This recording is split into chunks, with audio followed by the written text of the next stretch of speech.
Welcome back to Moulsdale Foundation Museum. I'm Dave Neal and I'm absolutely delighted to say joining us on this podcast from our open day here at the Foundation, Brian Morrison, Iain MacPherson. Gentlemen, welcome to the Off Track podcast and to the Moulsdale Foundation Museum. How are we?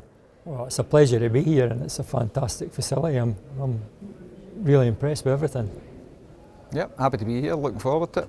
It's a good day. We've got a few bits to get through, we've got some stories to be told. We've got a live Q&A coming up later on. But for our podcast viewers and listeners, let's go right back to the beginning. Let's start with you, Iain. Take me right back to the beginning. Where did it all start? Bike racing or bikes in general? Both. Where did it all start? Bikes in general, probably. My brother had road bikes back in the 70s, it had been. The KH400, GT185 and stuff, so I kind of had interest in bikes then.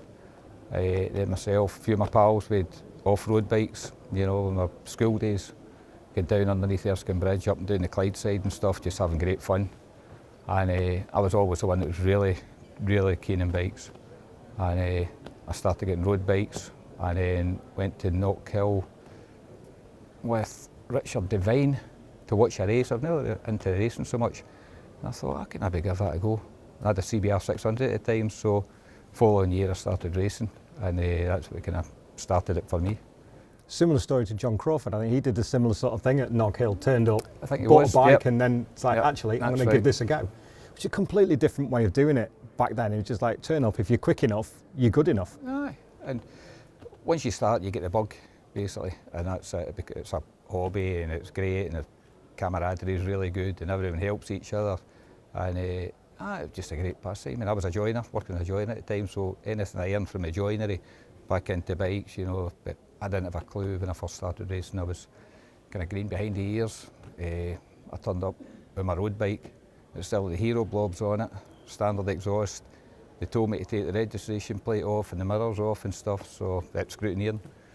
So that was a bit of an eye-opener. And then you just start to learn from other folk, you know, like Jim Moody, for instance, was a good help. Bill Simpson, Ian's dad, was a good help as well. Just other folk around the paddock would kind of help you out and say, like, you could change your gear, and I didn't know about gearing and all that kind of stuff. So, aye, and you just kind of learn from there. It's a big learning curve, you know. It's a lot to learn, and having the amount of Scottish riders we had at that time, especially coming, it was an incredible amount of talent that has come out of Scotland, and you two are absolutely part of that. The knowledge and everybody looking out for each other. Then you come over the wall and take our trophies and yeah, it was like come a British back home. Championship sometimes at Knockhill. You know, if Brian was there. Brian was away doing world stuff as well, and he was British champion at the time as well. So when Brian turned up, then you do your you're going to be further down the pecking order. But you had Duffus, Jim Moody, John Crawford, Ian Simpson, Howard Selby, Eric MacFarlane, Gordon Grieger, the list goes on. It was amazing. They were a wee bit right before you, time, right? Okay, yeah. But there was so many good Scottish riders, you know, and it was hard just to get in the top 5, top 6, you know. Huge amount of talent. Brian, how was it for you? How did you get not Well, kind of, no, quite the same. One of my very good friends, Bob Shepherd, he had a Ducati 900 SS, and in 1980, I had a Bedford van, and I used to take him to Knockhill to the racing, and if it was wet he wouldn't go out, and if it was dry he crashed at McIntyre's anyway. So that was the kind of year I sort of followed him and watched all that, and then the next year I thought, I'm going to have a go at that myself, because I was really quite interested. Going back to when I first got a motorbike when I was 16 on the road, an AP50, I didn't have any friends that had anything to do with racing or anything at the time, and just buzzed about with a few mates and stuff like that. And then when I was 17 I broke my leg on the road. Managed to hit a car. I never crashed, I just clattered into it and broke my leg, so kind of came away from bikes for a couple of years. And then again, like I say, with Bob, it kind of got me back interested again. And I think the first time I went to Knockhill in 81 was the day that Neil Mackenzie started as well, in a different category. And I had a big 1100 Suzuki, and I finished second the first time out in it, so I was chuffed with that. I mean, that in that company as well, and knowing the levels that we had back in those days, it is similar to JC. When you get on that bike and all of a sudden you suddenly go, actually, I can do this. So you both come to that point where you go, actually, we're actually, and Neil was the same. in how he got started. It's like, actually, I can turn my hand to this. But one thing, spending the time that I have up in Scotland, and when you go to Knockhill, and there's nobody about. The roads here are fantastic for learning your trade and being bikers. Quite lucky that way. A lot of good roads, especially back then. The roads were quieter anyway. Even more so than they are now. You could scoot about the roads and kind of learn your trade there a wee bit, I suppose. You know. Is that part and parcel why we got so many good Scottish riders? Well, I don't know, it's weird, isn't it? I used to go out and practice at night. We saw that ER 125 there, and when I bought that, I got a set of GPZ leathers, free leathers with it, from Scotbike in Glasgow. And I used to go out at night and try and get my knee down at my favourite corner, second gear corner, and I never managed it right enough, but that came later. But you just go out and practice as well, you know, and you'll get your favourite corner on the road, and you'll just try and kind of perfect it a wee bit, and then I suppose that transfers onto the racetrack, I suppose, you know.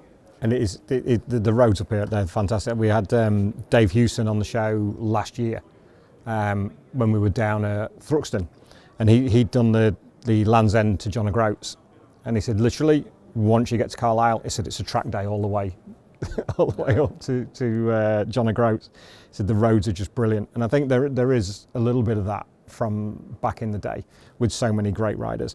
At what point did kind of the switch flick that you like, actually I can make a bit of a living out of this, I can do something with this? For me it was 95. I was a joiner up until end of 94, 95, and they started the World Thunderbike Championship in 95. It was a support class at the Grand Prix. They were only taking 2 British folk from it, so fortunately I was one of the ones to get chosen, myself and Philip McCallan, the 2 that went and did World Thunderbike. So that was a bit of a thing, going from being a joiner, you know, working on a building site, to then just turning full-time professional, going away and doing World Thunderbike. So did the Thunderbike Championship for a couple of years, and then from there started earning money. Tenkate? Tenkate in 96. It was my own team in 95, so I had to borrow money to go and do the World Thunderbike Championship. Bought a van, poached Stuart Miller. He still works for Track. Stewie's at Trackhouse. Trackhouse. He is, yeah, with Iagura. Yeah, aye, so he is. So he was still an apprentice mechanic at the time, so in Scotbike. So I poached him from Scotbike. He'd never been outside Britain before, and that was I was going touring around Europe and stuff, racing. So it was a great year. That was probably the best year I've had, fun-wise. You know, everything was new, and new circuits and meeting new people and stuff. And I think I was about £5,000 down at the end of the season, so I never made any money. And then Tenkate offered me a ride for the following year. Eddie Roberts kind of put it together. He was a good help as well, Eddie. And he put that deal together for 96. Then I rode for Tenkate in 96 and started earning money then. They'd only just started out at that point, hadn't they? They were still in their early years, Ronald and Garrett. Yeah, I think Harry Van Beek was a rider in 95, and then I was 96, so they were just kind of new, you know, it was a kind of family, really kind of family-run team. Used to eat with Garrett and Femi. They used to feed me at night and stuff like that. And Ronald was a good pal, still is a good friend. I was overseeing him last year actually, Tenkate's. So it's good, it's a big community, you know, once you're bike racing, that's the good thing about it. It's a kind of big family community, the whole thing. Stewie's been up to the foundation as well. He came up to, I can't remember which Q&A he came to. So might have been Jim's. It was Jim and Simo's, wasn't it? That he came up. I still keep in touch with him. I saw him last year actually, I asked him. I was over at the Grand Prix. They're in Brazil at this point, as we record this. They're in Brazil trying to avoid sinkholes and things like that. Crazy. Never see it. As Mark Marquez said, it's raining under the circuit. Yeah. It's incredible. But at least we get a chance to watch that tonight when we finished here today. Yeah. Brian, when the tipping point came for you, when you got to the point where you go, I mean, obviously from the first race finishing second, that's... Yeah, I never ever won the rest of that year. I was kind of stuck. I'm trying to build you up for this. Stuck behind Eric and Howard and Gordon Grieger and stuff like that. And then I think the following year I started to do a bit better and started to get an odd win here and there.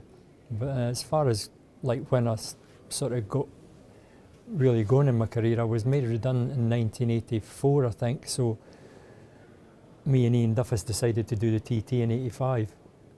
And that was really me without a job, so I kind of had to try and make it work for then on, and fortunately I did. Just managed to plug away and eventually got into better teams and better results, and just kind of crept up a wee bit up the ladder. What was the decision to go to the TT? Because that's not something you can take lightly. I know there were, back in the mid-80s, it was more kind of expected. There were more all-rounders that were doing British Championship and TT, and it had not long since been a World Championship event. But what was the decision behind that? Well, I don't know, really. We just kind of, I'd went the year before to watch, and that was the first me really, because there was no media coverage then, there was no internet really, so you couldn't really pick anything up for that, and I just went to watch with a good mate and thoroughly enjoyed it, and I thought, well, why not, let's have a go. And it was a GPZ 900 only in the production race, and it was, I'd never done the marks or anything like that, just straight to the TT. So we got let loose in the morning, because it was early morning practice. You'd be up there at sort of 5 o'clock first light, and then down Bray Hill at 5 o'clock in the morning. Seagull was all sort of looking about, wondering what the hell was going on here. But it was just, that was great. And that year, the bike kept breaking down. It had a cylinder head gasket problem, so I never really got a full lap. And Ian Duffus was sponsored by Stuart Adamson at the time, Big Country, and they'd brought an FJ 1100 across for him to play on when he was there. Stuart, I mean. And Ian kindly let me borrow Stuart's bike until I crashed it. And then he said, well, I never had nothing to do with that, he just took the thing. But yeah, I crashed going into Ballacrane on maybe the second lap on Stuart's bike, and it was a pretty fast crash. Just grabbed the brake and went down doing about 110 mile an hour or something like that, and just luckily slid right down the middle of the road. But I remember like looking at Stuart's bike pirouetting down there on its side, thinking, oops, what have I done? But how do you, I mean, this day and age, there's so much media out there for the TT. There's computer games, there's onboard laps, there's Johns, there's Davies, there's Peters. There's so much information that Glenn Irwin could go and do it, and all the newcomers have got a real good idea before they get there. And Milky and Johnny Barton on the bus doing the newcomers lap and speed controlled laps. Yeah. But you were just like, off you go. Just that was it. Orange bib and away you go. Went. Yeah, that was it. Yeah, and back then, if it was wet or damp or that, they still let you go. You know, it was just like get on with it and figure it out for yourself. Most hairy moment in the early days? At the Isle of Man, I never really had that many hairy moments I could think of. That's good. Yeah. I mean, I crashed the first year and it kind of settled me down, I think, because I crashed going into Ballacrane. Not a bad bit to fall off, and then from then on, I had like Stevie flagged me down one day because there was oil all over the back of the bike, and obviously like blue smoke coming from behind. So going into Parliament Square, Stevie came up the side of me, tapped me and said, you better stop. You know, it was just a practice lap, but that could have been nasty. But apart from that, no, a lot really, just sort of hit an odd bird here and there and stuff like that. We'll come on to the TT a bit more. There's a lot to go through, and both of you have raced shoulder to shoulder with Steve Hislop and so many. There's one I never mentioned earlier. Should I get a mention right enough? He was a talent. You've both beaten him, and you've both been beaten by him. Yep. At different stages and in different circumstances. Let's talk about him. While we're here, we're in Glasgow, we're in Scotland. And we've got one of Hizzy's R1s around the back. The one from 2003, unfortunately, probably not the greatest season that he had when Rob Mack and the team let him go after Rockingham, after 4 or 5 rounds, and then we know what happened beyond that. But what are your best memories of racing against Hizzy? Well, I kind of started with Hizzy back. Well, he would be riding a TZ 350 back in the day, and I would be riding my big proddy bike at Knockhill and stuff like that. But we kind of really ended up both being supported by Honda a wee bit in 88. So me and him would be based down in Chiswick, just sleeping in our vans outside the workshop. It wasn't an official team, we were just sort of supported with bikes and stuff like that, and he would be there with his mechanic and I'd be there with mine, and we kind of just sort of got on with it, and we knew, like, we went to the odd meeting together and stuff like that. But I mean, he was like super efficient and knew every corner and bump and gearing on every track, and I was like completely the opposite. I just seat of the pants, feel my way around, you know, when I got there. But yeah, just a mega talent and super rider. Fearless? I had a good race with him at Knockhill. it was more like British Superbike one. So me and Steve Hislop were swapping the lead pretty much the whole race, and I managed to get him just in the last lap, or hold him off in the last lap at Knock Hill for my first win there. And also I've had 3 all Scottish podiums, which was quite good. So I had 2 Superbike ones and a Supersport one. Supersport one was Pembury in '94. Simo won it, I was second, Duffus was third. And in '97 we had Mallory Park. There was me, well, Neil won it, then it was me, then Steve Hislop. And then Thruxton again in '98, it was Neil, Steve Hislop and then myself. So that's quite, for doing a British Championship and getting 3 Scots folk on the podium was quite an achievement, really. It was, absolutely it was. And when you look back, and that's what we said about the talent that's come out of Scotland over the last 40 odd years. For me, like the 80s is still 20 years ago. I don't know what it feels like for you, but for our age, it's 20 years is fine. And I'm not the best at maths, so we don't go into the 40 odd years ago. But from when you'd been in a battle with Hizzy, if you came out on top, you knew you'd earned it. Because we're on the same bike, so he was my teammate at Mallory Park for that one. Terry Reimer had been called away to do the Suzuki 8 Hour. Steve Hislop had been drafted in for that one, so we were on the exact same bike. On the factory Kawasaki? Aye. So it was good to, if you're competing against folk like that at that level, then you're doing okay, But that's the thing, you can only mark yourself by racing against your peers, can't you? And if it's somebody of his because when you get into what he did in the early 90s when you were doing the TT with him, and it was him and Carl Fogarty, yourself, Nick Jeffries, Joey, Robert was there as well. There's so many great names when you look through, and the same with the British Championship with Chris Walker, and there was just so many names coming through. JR was in it, Sean Emmett, Rutter. There was so many good riders back then. And Terry Reimer, as you said, James Terry Hayden, Reimer, Whit. aye, yeah, exactly. And you both know Whit well. Yeah, I had a good friend. We have so much time for Whit. So much time. No, you're a good guy. He is the life and soul, I think, of every party or every bike trip that you end up going out on. He's an honorary Scotsman, I suppose, because he got into the bike trips with us. Yeah. The way up north. So Whitman comes with us on as well. Simo's tours. Yeah. We can't even talk about those too much because I think that more the stories that come out of those is as much as the stories that come out of racing as well. From getting into the Supersport days, we spoke about it earlier. You did race against each other just a little handful of times in the Supersport Championship, didn't you? First time I remember Brian coming up to Knock Hill, which is unusual for Brian to come to Knock Hill because he was away doing world stuff as well. And I think it was the Ken Redfern Trophy meeting in 1990. I was my ZZR 600, which was one of the best bike to be on. And I remember it was wet, and I remember passing Brian Morrison. I mate still had Northern's jersey on, and it was like a moment. Christ, I've just passed Brian Morrison. Oh, it's a warm-up lap though. But at that point, when was that, 90? 1990, yeah. So you were reigning British champion at that point? You won British Championship in 89? On the RC30? Yeah. Yeah, I probably was, yeah. I can't remember. But I'm sure I was. No, he was a big name. That's what I mean. You're coming up as British champion and you're in the early part of your career. Yeah. And this goes back to JC and the podcast he did when he saw Simo, and he's like, I'm going to have this. I'm going to have him into the hairpin.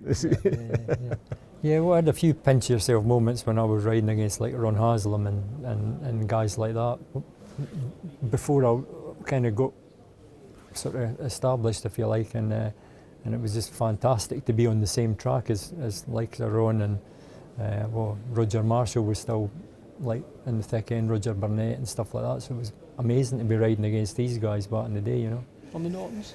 They were on the Nortons, JPS yeah. Nortons. Yeah, I can't remember when they first come on the scene, but Steve Spray and Trevor Nation. Trevor Nation, yeah.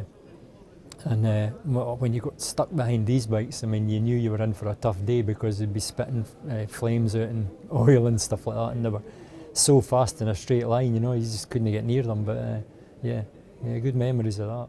But you had, in terms of kit with the RC30, one of the most iconic race bikes ever produced prior to the 916 with the single-sided swing arm. What an incredible piece of kit to basically hone your skills on as well. Yeah, for sure. And I was lucky I ended up on the bike because in '87 I was running in the British Production Championship. I actually won it that year in '87 against Trevor and Phil Mellor and stuff like that. And towards the end of the year, Andy McGladdery had been hurt on an Ulster Grand Prix, just like hurt his knee or something like that. So they were running a Honda 750 VFR in the super stock category, and I got the call up to ride the last few races of '87 on that, and I must have done a reasonably good job, because the '88 season I ended up getting supported by Francis Neal on an RC30 for the super stock, and also for Metzler on a 750 Honda for the production, and kind of ended up doing quite well in both of these in that year. But the RC30 was like just an amazing bike right out the crate, you know, it was fantastic. It was built for racing, wasn't it? Yeah. But then, in talking of iconic motorcycles with the ZX7, that was another incredible motorcycle. The handling was really, it handled really well. Maybe wasn't the quickest. I remember talking about going back to the Thruxton race. I think Steve Hislop and Neil Mackenzie passed me either side, just down the straight, and that was it. Just see you later. So it didn't. The Boost Yamahas were so quick, but you had two really brilliant riders on them as well, so they made them go really quick. The YZF was something different again, wasn't it? That came in, like the OW01 before it, and then the YZF 750 that came out that were the Boost bikes. They were something. They were that next level, weren't they? They were the ex-factory bikes. They were the ex-Belgarda bikes. That's right. Yeah, which obviously makes a big difference as well. But going back from those the super sport days that we spoke about when you both raced together, taking the step then into Supersport against Simo and Jim and the rest of the guys that were doing that, but then the opportunity then comes for a British Superbike ride. Tell me about that part of the career for you. I'd won the Thunderbike race in Austria in '96 and finished 5th in the championship, and then it was Colin Wright phoned me up from Kawasaki UK and said we're putting a team together for '97 doing British Superbike. It'll be the official Kawasaki team. When they offered me a ride to do that, and I thought I wasn't too sure whether to stay in the super sport kind of category, so I jumped over to superbikes, and that was good. And I enjoyed riding the superbike more than super sport, to be honest. Just having the extra power was a bit more fun, I would say. Sometimes if you get a call from Colin Wright, it's probably best just to say yes and then deal with it. They don't come out too often, do they, from Colin? He knows what he wants. He always was. He had the riders in mind that he wanted. Yeah. And I don't think for anybody who's ridden for him that understood him, I don't think that none of them got a bad word to say about him, because he had his ways. He had his ways of management. We've seen it so many times. He'd have the rule book in one hand and a protest form in the other. He knew how to work the sport the best he could. Tough cookie, but he ran a tight ship, and he employed good people round about him as well. Stuart Johnson was kind of the main mechanic. He was Terry Reimer's mechanic, and then he was Chris Walker's mechanic. He was your mechanic as well, Brian. Stuart was my mechanic. I rode for Team Green in '92, myself and John Reynolds. And Drambuie days as well, was he not here? No, the Drambuie. No, yeah, Stuart was my mechanic in Drambuie days before. That was like 1990 and 91 with Drambuie, and then I went to Team Green in '92. And that was really the first time that I'd ever been in a team that I'd never run myself, if you know what I mean. Prior to that, it was always me running it and fettling bikes and doing all the running about. But when I rode for Team Green, that was the first professional team, and a very professional team in '92, myself and John. And Colin was a great guy. He was hard, but he was fair, and I never had a bad word with him. He just let me get on with it. It's from when you look back at those times, and you can see the races on YouTube now, and John Reynolds in his early days. Yeah. For what was British Superbikes back then, the current iteration started in '96, so you were joining that in '97. But prior to that, the Heat Super Cup, as it probably was at the time, plenty of TV coverage, and massive crowds, and a great time to be racing in front of the British public, and with some great names on track as well. Yeah. I mean, it was well supported. You had like two Nortons, a couple of Loctite Yamahas, Team Green, Suzuki was there. Kawasaki with Roger Hurst. That was that was the year before, but '92 was like quite a hard championship to be involved in. Rob Mack on the Yeah, Rob Mark was on the So coming back from GPs, so that's kind of the level. That then kind of reflects when you were at Knockhill and Brian came. When you're still finding your way into the British Championship, and all of a sudden Rob Mack comes back from GPs. It's like that's then the level that you need to achieve. And it was such a, that's why I love doing the podcast, because that was me watching the racing back then. And it's always a privilege to sit with the riders from those times and listen to the stories, and to sit with you both today and do the Q&A later on. But from those, the time in BSB, the win at Knockhill is a massive memory. But what are your other best memories of being in BSB at that time? All Scottish podiums, I enjoyed that.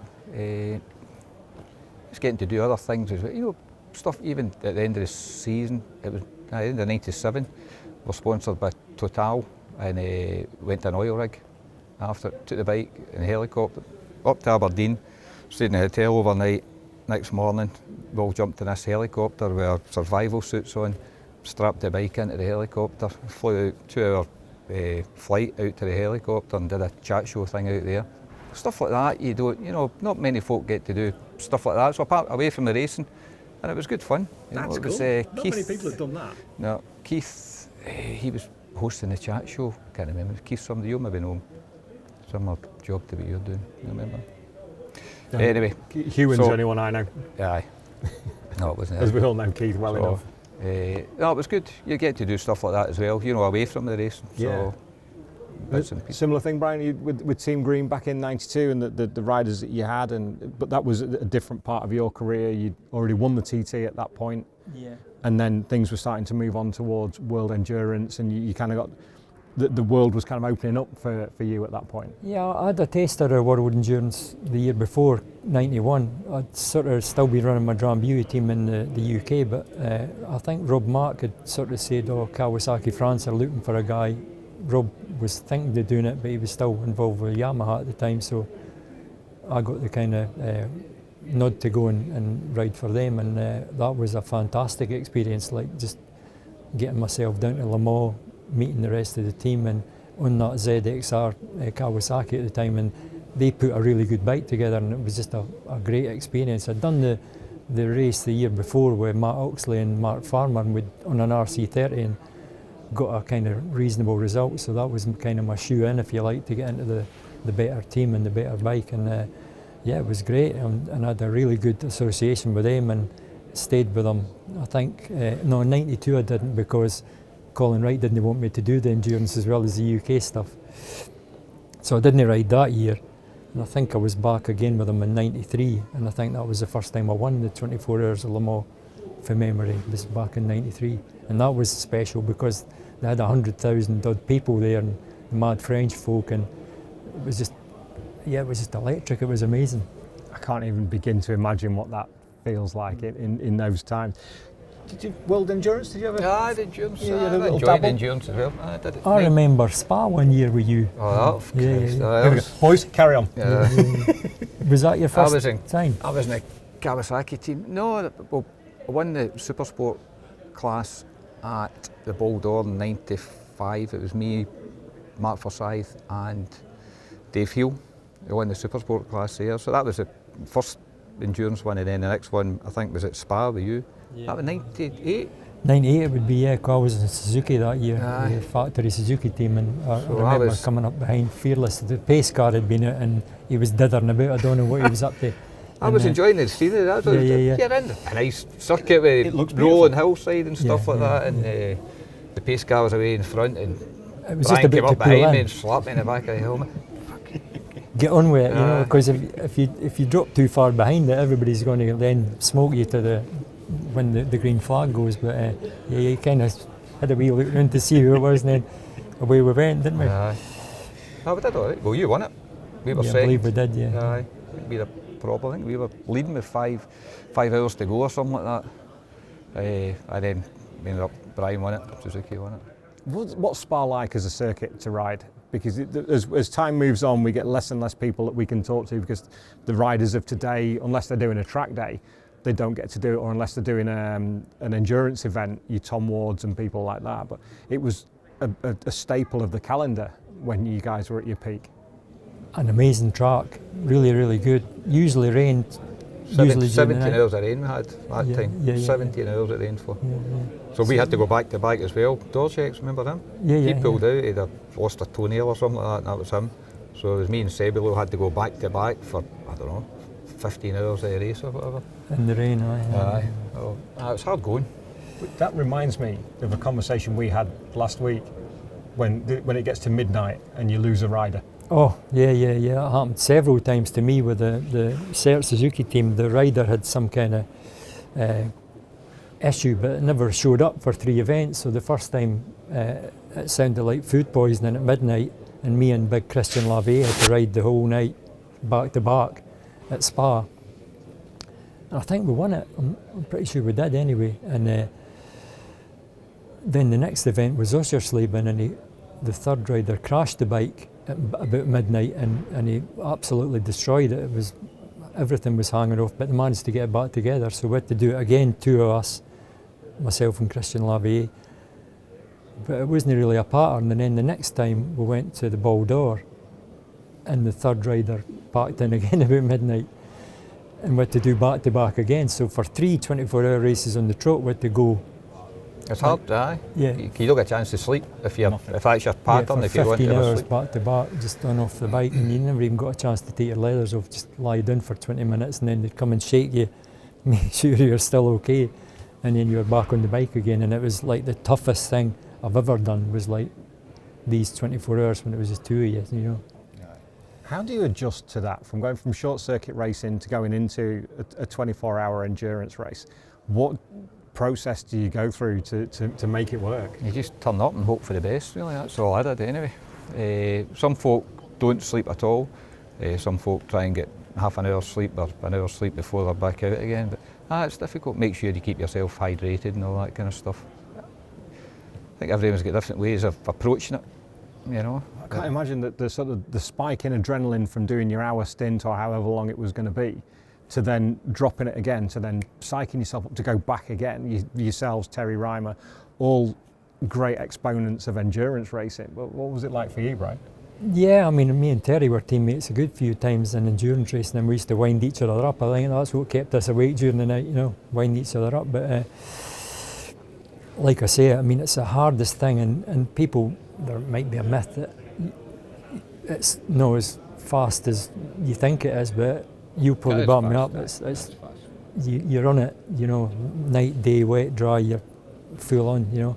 And I just sort of made sure that I kind of kept myself hydrated, like I said, and a wee bit of rest, and just sort of tuned into what was going on in the racetrack and stuff like that. And for whatever reason, I always seemed to be able to kind of gauge when to come in, if it was raining or dry, or these kind of conditions were like race winners, really. You know, if you could stay out when it started spitting with rain and not come in and change tyres, and then it dried up like 5 minutes later, you'd gain like a minute on the teams that had stopped. And if you lose 35, 40 seconds doing a pit stop, it's going to take you the whole night to catch that back up again if somebody hasn't. So these were all things that kind of swung it in races, you know. You had to really be kind of sharp with that stuff. Trying to understand conditions and what's going on around you, different teams and what they're doing, and because I suppose you've got that time in between to see what the other teams are doing, so you know where you are in terms of your nearest competitors, where they've got to pit, you've got to pit, when to put a couple of fast laps in, faster laps, because as you say, the pace was quick as it is, but then to put a couple of extra faster laps in, try and close the gap or make a distance. So many tactics and strategies to go through, and so many things that can go wrong.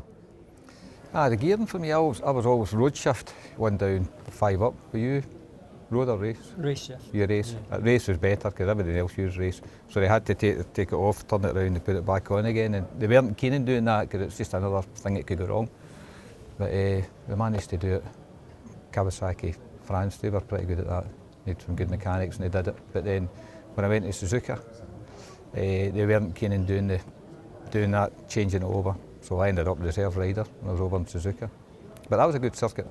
I loved Suzuka. You still do qualifying, and you still got you still do the qualifying and stuff like that. You don't get as many laps as the number 1 and number 2 riders, but I ended up top of the qualifying. The reserve one, Gibbernew, was second, so I put in a good lap time.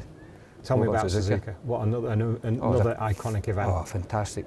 Yeah, it was good. I really enjoyed it. You know, me and my teammate Andrew Pitt at the time, we were reserve riders, and once you know you're a reserve rider, you can. So we'd wake up in the morning and go and get a game of tennis, then go down for some breakfast, and then you'd walk through the amusement park and stuff like that as well, and then you'd go for a swim, and then you go and watch a bit of Rossi and Edwards and stuff, or maybe out and track. You go and watch a bit of the practice, back up for another swim, and Oh, because you couldn't change race change. That's shocking. well, I loved it. It was great. Had a great time out there. Brian, your memories of Suzuka? I only ever did it twice. Luckily, I managed to get twice. The first time was with Howard Lees on an RC30, I think, back in the day, and I can't remember where we finished. But the next time I went with the factory Kawasaki lot, and we were riding against Doohan and all the fast Aussies at the time and all the fast Japanese, and it was I think 140,000 people there. It was really quite a special time. Again, it chucked it down with rain, and I don't think we crashed, and we finished maybe 7th, I think, in the race itself. So not a bad shout for all the superstars that were there at the time. But you look at the riders that were there, and you look at Doohan and Daryl Beattie and the top Japanese riders. Back in the day, it was you got all the top Grand Prix riders doing it. Not so much now, obviously. No, it tends to be. You get some of the world superbike lads maybe going out. Jonathan's done it a few times, Andy Alex has done it a few times, and Michael van der Mark. But when you go back then, and the bikes that they used to wheel out, especially Honda, when the one-off Suzuka bikes were just the pinnacle of production bikes anywhere and everything. RVFs weren't really a production bike, but they were. Well, no, they were not. But they were. I mean, yeah. In terms of production bike racing, the RVF was a factory special, wasn't it? Yeah. The budget was bigger for that than it was for World Superbike, I heard. Just for that one-off Suzuka race, because it was meant so much to them. I think Honda owned the circuit, did they not? Yeah, then they built Motegi. Yeah. And the museum and everything there. So that was how much it meant to them. When did the opportunity come for you then after BSB? When did the opportunity then come to go to World Superbike, to World Supersport with Kawasaki? End of '98. I didn't have a great year. '98 had a few problems with the bike and stuff like that as well. I think it was 3 engine failures and stuff like that, and didn't do well in the championship. A few still on the podium a few times. And Kawasaki were looking for a rider for World Supersport, and it was Roger Burnett actually. He put my name forward, then got in contact with Harold Eckel, and just took it from there, and we came to an agreement and did World Supersport for 3 years with Kawasaki. Roger Burnett has had a hand in so many careers. That's one of my biggest regrets is not having him as my manager. He offered to manage me, and I quite like doing stuff at the end of the season, doing your own deals and stuff like that, and it kind of keeps you busy. And I wish I'd just taken him up on his offer. That would have, when you see where Toseland went and Neil Hodgson and stuff, and him being an ex-rider, he was really good. You know, he's quite softly spoken, but he really good knowledge of bike racing and stuff like that as well. He's been there, done it, bought the T-shirt, so to speak. So, that was probably one of my biggest regrets, is not having him as my manager.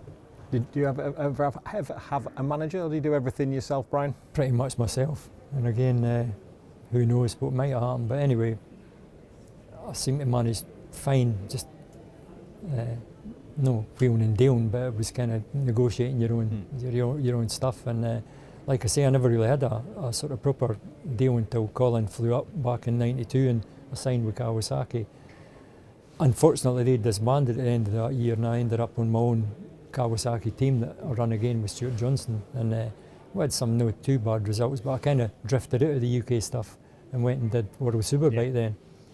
And then that led to '94 on the RC45. I was teammate with Simon Crayford, and we did the full World Championship on the RC45. And unfortunately, it wasn't a great bike at the time. Some of the meetings I came in with flies in the back of my helmet. It was that slow. That a Rooney bike? Yeah. But we did it for the year, and great fun being teammates with Simon. And sort of that kind of got me away from the UK stuff altogether then. And it was really just World Endurance, and I know the Superbike race for then on. But Rumi were a great team, weren't they? They were a top tier team. They ran Fred Merkel, Yeah, didn't they? he'd They did Supersport as well. He was first ever World World champion. Superbike champion, wasn't he? Yeah. So the great pedigree, and Simon Crafar, a great rider in his own right, and a great character as well. Very softly spoken Kiwi, but full of mischief. He's just another great guy. And these are the great stories that we have, and the people that you've ridden with, and you've earned the right to be there with them. That's the great thing about it all. I know when we spoke about doing the podcast before, and you kind of think back, does anybody want to hear the stories? Because it goes back so far. And it was the same with JC and with Stuart Easton. But the history is brilliant. And that's why we're doing the podcast. That's why we're sat here now. And we've got so many people looking forward to the Q&A later on this afternoon. Brian, take me back to the TT win. Take me back to that, because they don't give those out in Christmas crackers. Luckily, I did a wee bit of homework last night. I've completely forgotten about most of my racing career. You know, it's like when I look at a press cutting and stuff like that. Well, I know you've got some stuff here. When I look at press cuttings and there's TT yearbooks and stuff like that, and I happened to dig one out last night, and the 600 one, it was a bike that was supplied by Roger Etzel at the bike studio in London at the time, and I rode that, and I rode a CBR 600 in what was a Formula 2 that year at the TT as well. But the 600 Honda was a great wee bike. I think we'd done a bit in the CBR Challenge and stuff like that previously, but that 600 race, it was Roger Hurst, myself, everybody was in it. Again, I looked last night, so I seen there was Joey, Robert, Dunlop, Stevie was in it, Whit was in it, heaps of guys. And I ended up managing to win. I think I was behind Roger Hurst on the first lap and managed to pull it together, and the second and third lap was quicker, and ended up on the last lap up the mountain somewhere. I think I knew I was in the lead, but I knew it was tight, a couple of seconds in it, and I hit a crow or a raven or something like that, and I kind of hit low down in the front end, and I thought, as it ripped the brake line off, because it was quite a big impact. So it kind of shook me a bit, and then I thought, right, I can't slow down, and I just kind of was thinking about that, and I came down to the Craig, and I obviously completely misjudged my braking, because I was thinking about brake hoses and stuff like that, and I actually run into the front of the Craig car park, you know, just managed to get the thing pulled up in time, and then you've just got the blast down to Hilbury signpost, and then back to the finish, and then got down and figured out I'd won, and it was like an amazing achievement, you know, like to be on the podium in the Isle of Man. So that was it. Tick that box off. Some box to tick. Yeah. Some box to tick. And then one of the great things, and I know Simo asked this on a regular basis, that Steve Hislop was the first man to lap at 120 miles an hour at the TT. Yeah. You were the second. Yeah, apparently so. I mean, I can't really remember that much about it, but yeah, we were both on RC30s, I think. Stevie won the race and I was second, I think, and that was the day that the 120 was broken, which doesn't sound much now, but at the time it was a big event. Was that 91? No, I think it was 89? It was either 89 or 90, because that would be 90 would be the last time I rode on RC30 there. So I've got it here, 89, Formula 1 TT, Yeah. with Nick Jeffries and Whit, Yeah. which obviously the difficult year, losing Mez and Yeah, I know, yeah, very sad, and yeah. difficult year, 89. Steve Henshaw as well. Steve Henshaw as yeah, well. Yeah. Whit never went back after that. Yeah, I came home early that year, but I did go back the following year. And then 91, was that your last year there? Yeah, 91 would be the last year, yeah. Third in the Formula 1 TT with Hizzy and Foggy on the podium? Can't remember who podium, but I remember it was a Loctite Yamaha, and I think it was Steve Parrish run the team. I was teammates with Dave Leach that year, and the biggest thing I remember about it, I don't know what race it was, the senior or the Formula 1, but I was starting number 2, and I'm up on the sort of area just before you get into the no man's land or whatever you call it. On the Glen Crutchery Road? Yeah. And my bike wasn't there. I thought, what's going on, you know? So I'm meant to be starting number 2, and I think Nick Jeffries set off, and I'm still waiting, where's my bike? And eventually it came down the outside everybody, and they started me alongside whoever was number 8th or 9th on the thing. I actually went 2 at a time. I can't remember if it was 2 at the time, but they did start me beside somebody. It must have been one at a time then, because they started me off beside. And that really kind of fried my brain, because like, well, I'm thinking if I lost a minute or 2 minutes or whatever it was, but the luckily just started the time from when I started the race. But I can't really remember why the bike never came down in time. Maybe Steve wasn't wanting to pay for the petrol or something like that. It took a wee bit longer. Just before we come on to your season in '99, Fearless, just one thing that I like to ask, and everybody who watches the podcast knows it's one of my favourite questions. That feeling of being in no man's land, once the mechanic taps you on the back and see you in 20 minutes kind of thing when you come back round again. What was your feeling as you were paddling towards the start line and your man at the front? Oh, you're just like you're trying to get in the zone. I mean, back then we never had tyre warmers and stuff up for top of my head, so you were kind of thinking, right, I can't really like brake too late going into Quarter Bridge, and you had to get through Braddon safely, and then once you were through there, you kind of relaxed into, well, not relaxed into the race, but you knew after that comes Ballygerry. Yeah. You knew then that you kind of had a bit of heat in the tyres and away you went, and just kind of then looking for like your first pit board to see where you were. But it's just kind of hard to get everything up to speed and go for it. You know, it's quite a lot of things go through your mind down Bray Hill and stuff on the first lap. I can't even begin to imagine. As a racer, conscious decision not to do the TT? Yeah, I don't know why I never went to do TT. I came from the roads anyway, you know, having road bikes and stuff like that, so I don't know. I might not be sitting here talking to you just now if I had done a TT, so it's, you know, there's a lot of dangers obviously involved in it. But I quite fancy it. I still enjoy riding on the road and going. But you do shoot up an odd garden and sort of through some people's gates when you're out on the road bike tracks. That one. That was good. Jim, it was Jim behind me, he was pushing me from behind. Tell the story, come on. We're away up north, and Brian would have been there, and Duffus, and just all the rest of them, and Jim was behind me, and I was in the lead.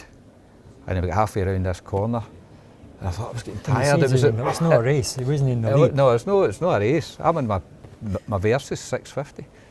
And it was about 4 o'clock in the afternoon, I'm just getting tired, and I think I need a coffee to wake myself up. And halfway around this corner, I thought, just blanked out, just went up this road, up the garden, a road up between two gate posts, somebody's driveway basically, aye.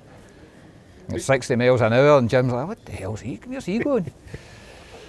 I mean, it's not a race, but you're in with half a dozen of the best riders Scotland's ever produced, but it's not a race. No, it's good. Quite often, I don't know, put me at the front for some reason, because I kind of tend to know where I'm going up north. And it's quite fun. Gordon Ritchie will come up as well, you know Gordon, journalist. He's a good rider as well. He's not quite at the pace of obviously Brian and Jim and Samo and that. And so Duffer and Neil and so if Howard Cross and stuff like that are on the group as well, so there's a good bunch. There's a good bunch. So if Gordo's at the front, we can go a wee bit quicker. So if I decide to pass him, then I look at my mirrors and then I can see Brian's not happy. He'll chase me. Then Whittam will come back. You know, it's quite, you can egg them on a wee bit. You know, where there's nice roads coming up and good bends and stuff, and you'll have a wee bit of ding dong. Fantastic. So and then you just slow down a bit and enjoy the scenery, and then back on it again. So it's all good fun. Really? And you do that every year?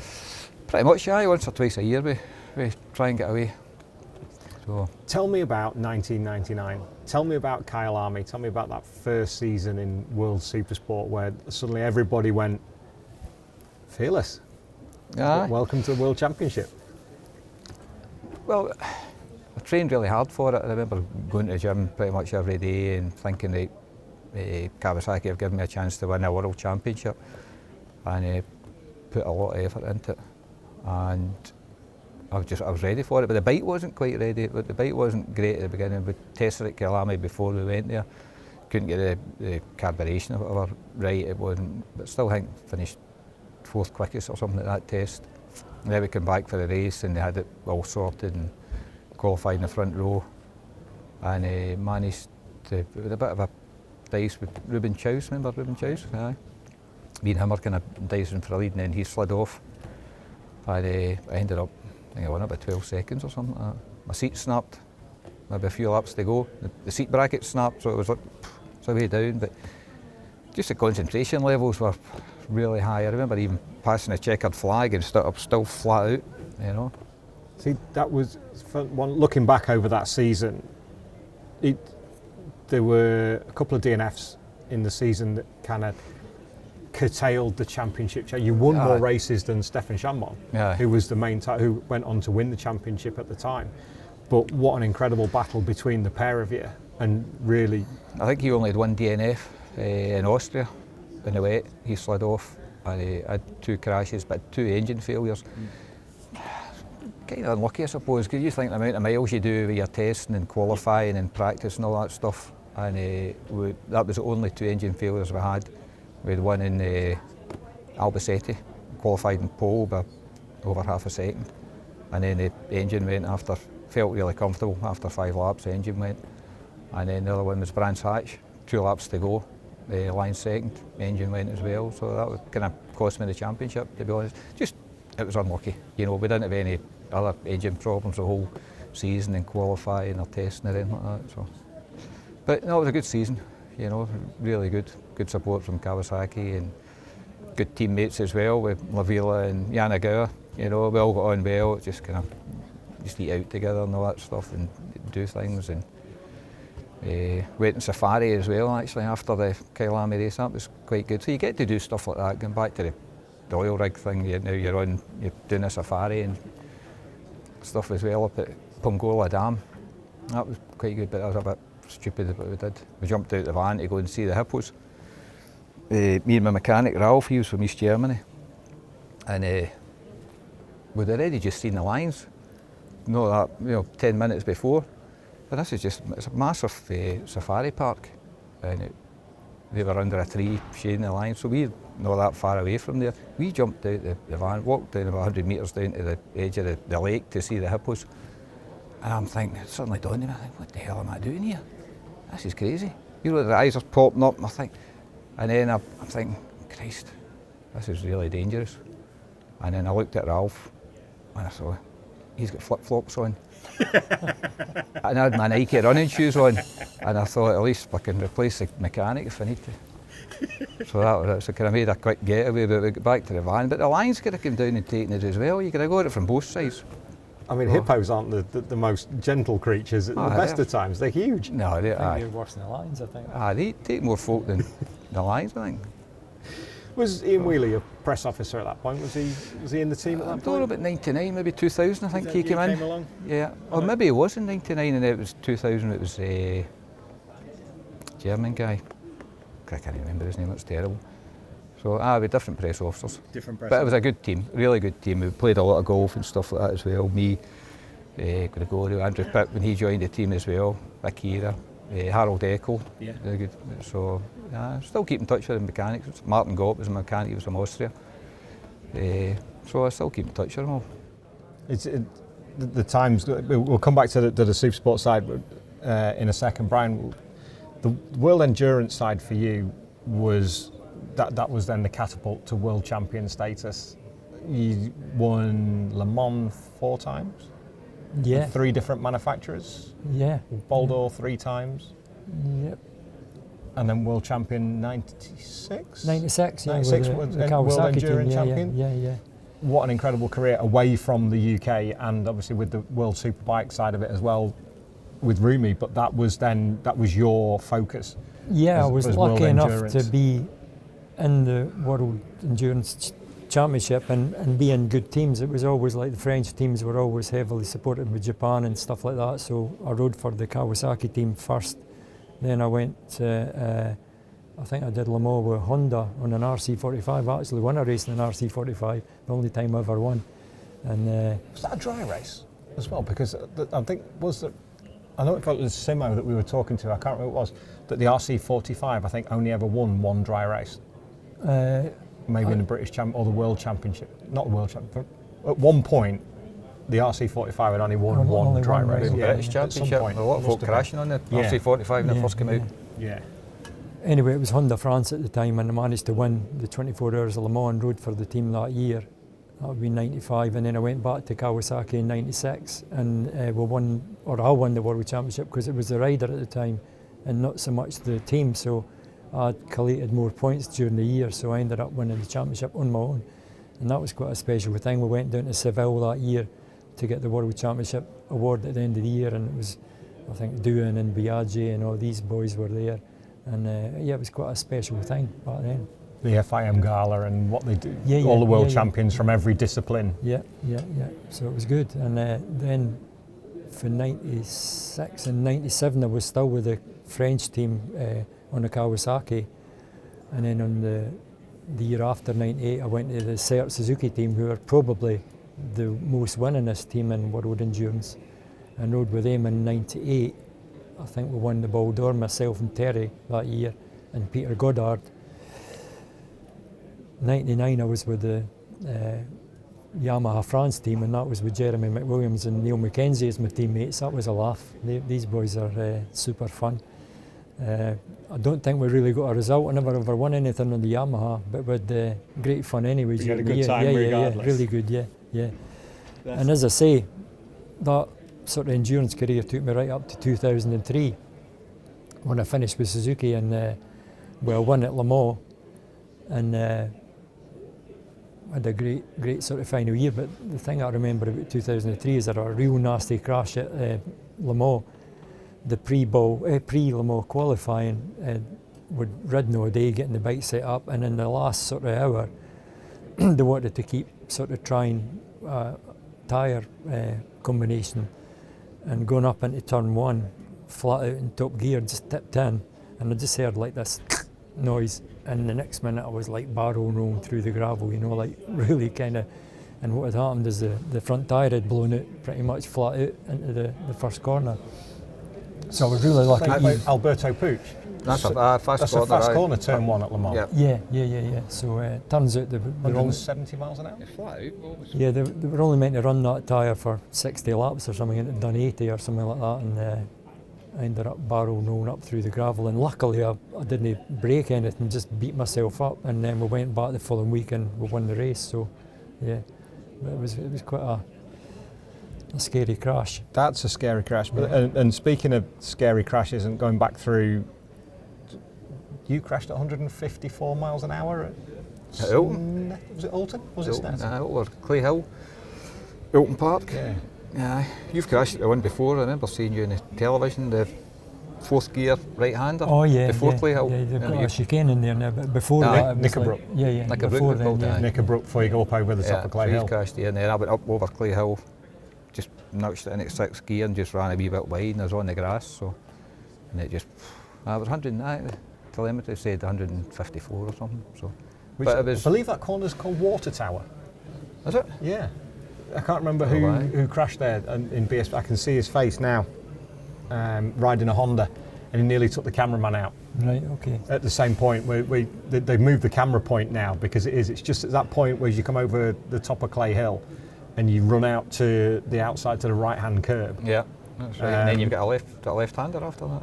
I think I remember the crash, but I can't remember the guy that was on the bike at the time. No, I can see his face now, and it'll come Super to stock rider, I think it was. He was a great John Kirkham. That's it, yeah. There we go. Yeah. I don't know where I pulled that one from. I could see his face. All he came out with was a cut tongue, but it was a huge crash. And then after that, they moved the camera position either a bit closer to Clay Hill or a bit further away. Mm-hmm. But yeah, that little left-hander, and then you go into Druids after that, which is one of my favourite places to watch any motorcycles at any point. What one's through? Is that the last? Double right-hander, just before. And then over the rollers before you go under the bridge. I tried to get the front end down. That's it. So actually at that point, whenever we have friends come with us to Alton Park, I always take them there, because it's the most visible example of how hard you boys work on a motorcycle. Because most of them you don't get the idea when you're going through the chicane, you can see, but there, when you're over the front, trying to keep the front end down, going over the rollers, it's so physical through there, and it just that's when it's like, yeah. And then you're thinking, what kamikaze is going to be trying to outbreak me at the lodge? Yeah, and it usually was somebody. Like Whittam was really good with me in that. We always swapped paint quite a lot during the races. So of all the circuits that you've raced, what was your favourite? Suzuki, another race, Suzuki practice there, that was nice. Thruxton in Britain, long circuit, Brands Hatch. Phillip Island was a nice circuit. Probably these four, I would say. Probably favourite circuits. I like the faster circuits. Yeah. Thruxton was good. I like getting the speed, you know, stuff like that. And corners where you can kind of drift the bike a wee bit as well was good fun. Suzuki had a really good corner for that. You get the hairpin, and then you're up over the hill, and it's a fast right-hander. And that was a good, kind of just lends itself to sliding the bike. Not 180R? I'm not sure, you've no, your knowledge is pretty good at the circuits. 130R. Is it? 130R. Up there. One was it 130 degree radius, something like that. I think. That's And what was the one at Thruxton? Marshall's Post, would that be right? Marshall? Before Church. Church is a fast. Church and Village, and then No Is it Balls, Village? whatever it is The before one that, before which it. is the left, Aye. which then you go through Village and Church. Because there was a down the certain hill. line through there, and I remember talking to Neil about it, and he said, I don't tell anyone.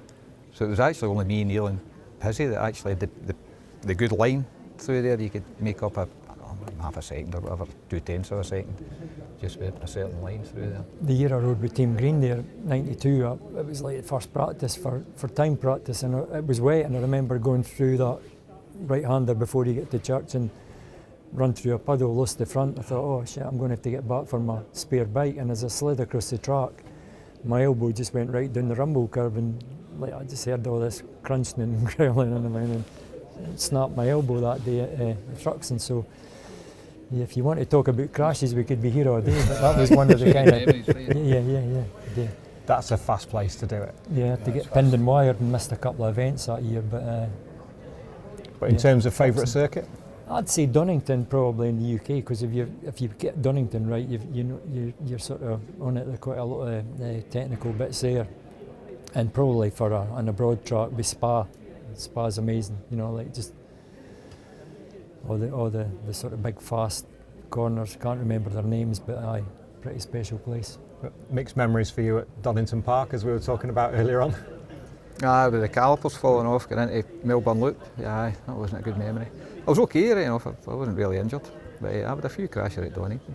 That's the important thing, is that you weren't. Well, I'd crashed the day before, so it was kind of really my fault. I'd high-sided at Goddard's, not the last turn, and a sponsor, Andy Jackson, fair play to me, he went out and bought a brand new, went to the local bike dealership, bought a brand new bike, and they had to race prepare it for the next day, so the mechanics were working all night on it, and they obviously just forgotten to tighten the caliper bolts, so they worked loose after about 5 laps. The calipers were just floating about in the wind, which also I didn't know. The next thing I went for the break, going into Melbourne Loop, and there was nothing there.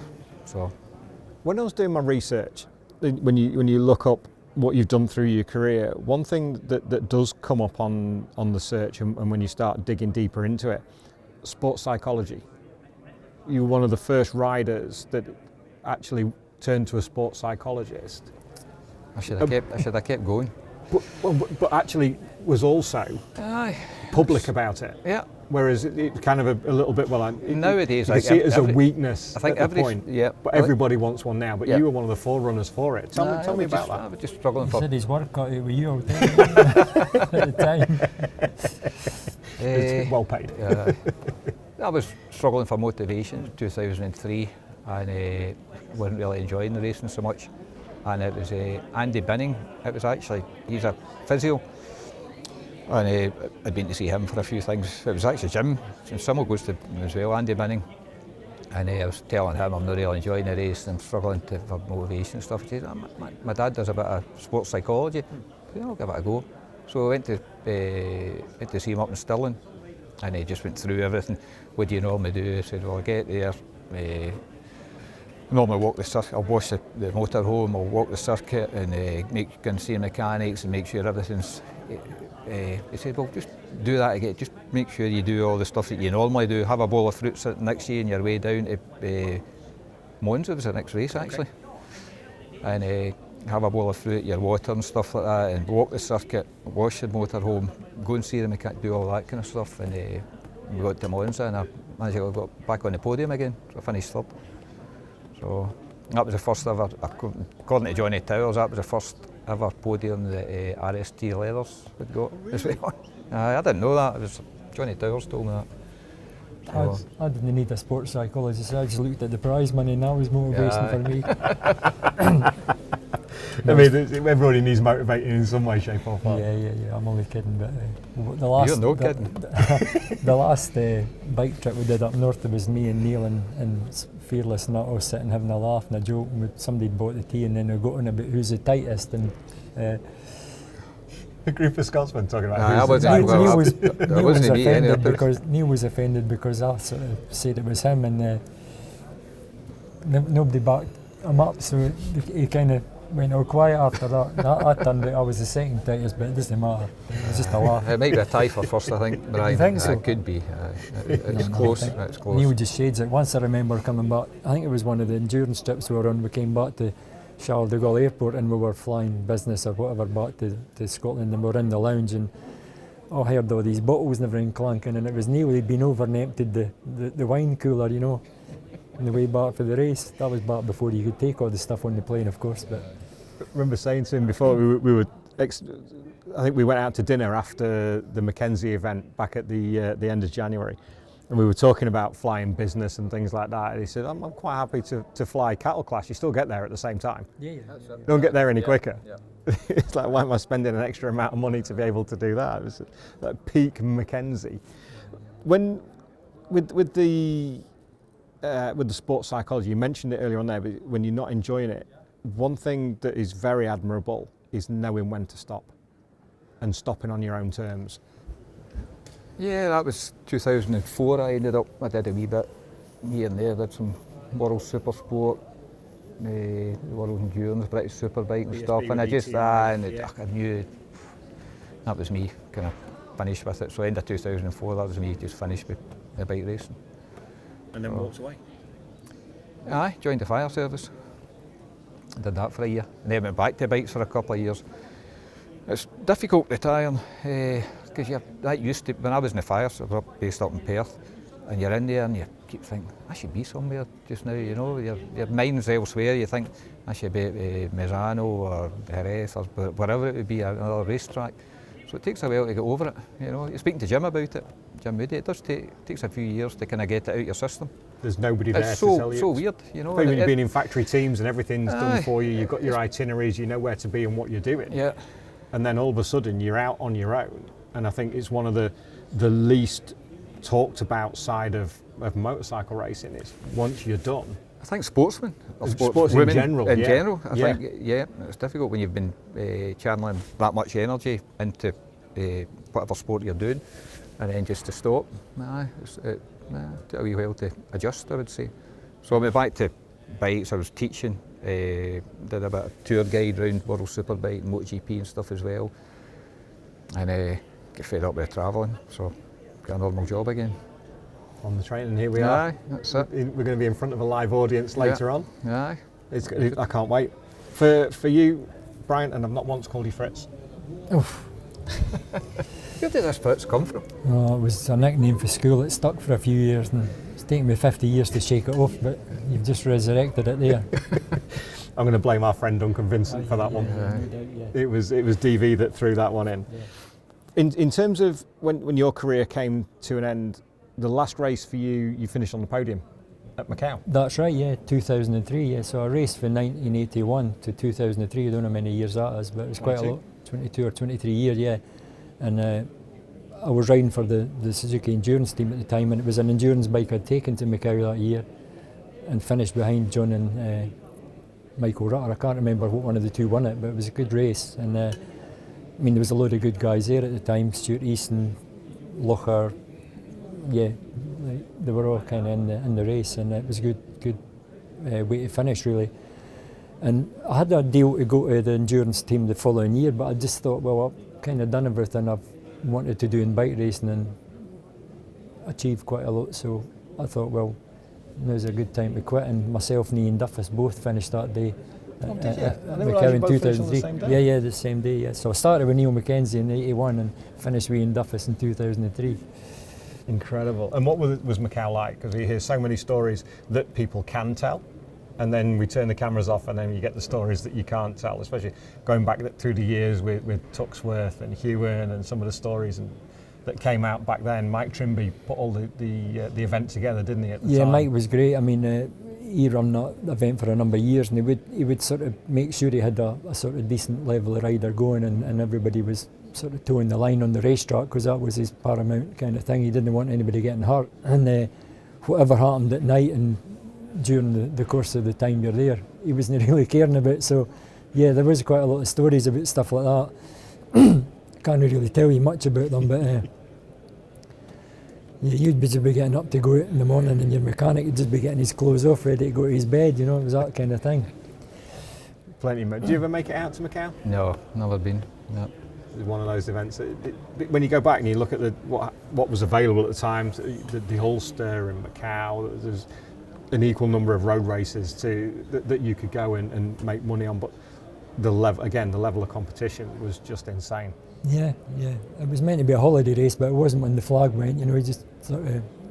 Well, you've proven that with your Scottish tours. It's the same principle. It's not a race, but I still want to be first.